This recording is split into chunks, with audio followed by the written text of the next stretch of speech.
নতুন নতুন কাজ করতে আমার কিন্তু ভীষণ ভালো লাগে। এই যেমন তোমরা দেখতেই পাচ্ছ, এটা একটা লুডোর বোর্ড বানাচ্ছি। তো এই অর্ডারটা আমাকে আমার বড় পিসি দিয়েছিল। তো বলেছিল যে একটা লুডোর বোর্ড বানিয়ে দিতে, যেটা একদম টেকসই হবে আর যেটা ছিঁড়ে যাওয়ার কোনো চান্স থাকবে না। তাই জন্য আমি প্লাইউডের ওপর লুডোটাকে ভালো করে এঁকে নিয়েছি। আর এঁকে নেওয়ার আগে কিন্তু আমি এখানে প্রাইমার দিয়ে একটা বেস কোট করে নিয়েছিলাম। তো প্রাইমারের বেস কোটটা শুকিয়ে নিয়েছি, প্রায় একদিন মতো শুকিয়ে নিয়েছিলাম। তারপর শুকিয়ে যাওয়ার পর আমি এখানে কালার করা স্টার্ট করেছি। আর লুডোতে তো বেস কালারটা সাদাই থাকে, তাই আমি এর ওপর আর কোনো সাদা রং করিনি।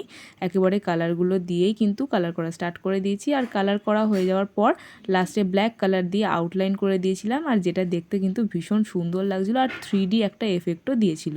লুডোর মধ্যে যে যে ডিটেলিংসগুলো থাকে সেগুলো সবকটাই কিন্তু আমি একটু একটু করে অ্যাড করেছি, যাতে একটু একদম রিয়েলিস্টিক দেখতে লাগে। জানি পুরোপুরি একদম সেম টু সেম হয়নি, কিন্তু তাও চেষ্টা তো করেছি যাতে হাতে করা জিনিসটা দেখে বোঝা যায়, তার জন্য একটু তো ইমপারফেক্ট হবেই।